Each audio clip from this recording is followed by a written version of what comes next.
whole purpose behind our work is to discover what's really special, extraordinary, and wonderful about the communities we work in, right? So what I want to share with you today is not a model, it's not a set of instructions, and it's not something that you should follow. There's some wisdom here, though, that I think is really worth imparting. So pay attention to the wisdom, not so much to the details.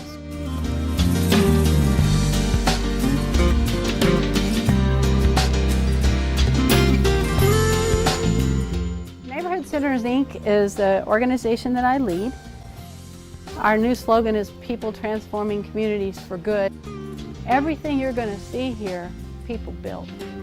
A board, staff, and volunteers. This entire agency was built by people with a huge entrepreneurial spirit and a total determination to make sure there weren't any people left behind. Our goal is for Houston and the region in Texas that we serve to be a place of opportunity for everybody, no matter where they get started.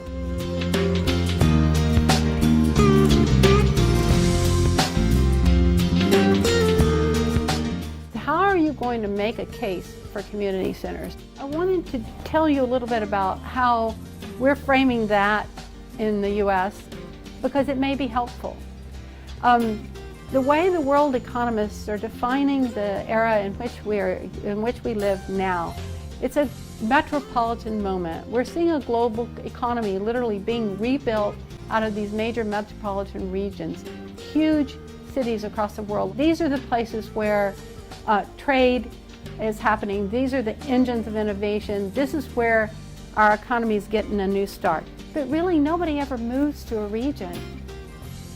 They move to a neighborhood. And people are nurtured. Kids learn.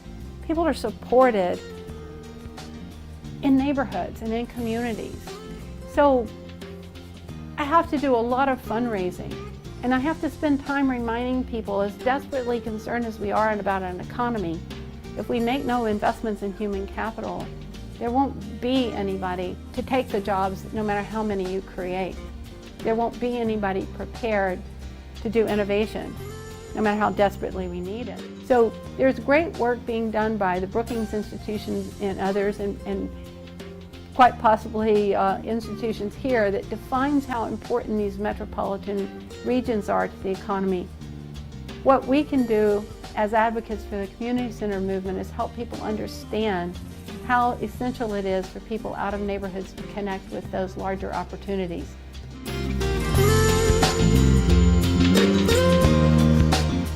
This is actually a photograph from one of our community centers.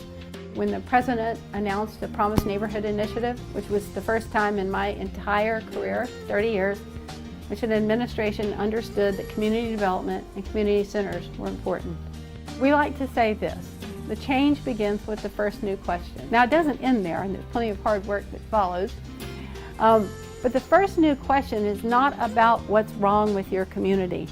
It's not the old needs assessment.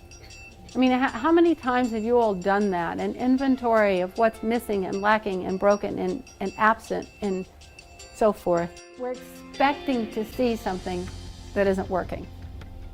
And so we see exactly what we expect to see, and then we chronicle it in minute detail.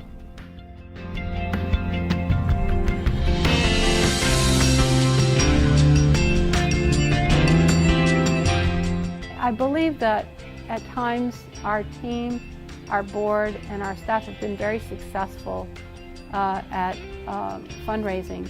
And I do believe strongly that the best efforts are combinations. It's a three-legged stool. If you can get the public sector and the private sector and a nonprofit to the table, you can create something lasting. If you do the work of building community and you're in a community center, the chances are you're there because of what you believe about people. And these beliefs are very important to you, and you're probably just as passionate as I am about the work. And you know in your heart and your soul, you've lived the experience of seeing the impact that it makes on people's lives. So you go to people and you say, but you must do this. This is of vital importance, and you have to, and you ought to, and it must be. But It doesn't work. Really, because you have to put yourself in this position. It's really not about you and what you believe and what you want. It's about their frame of reference.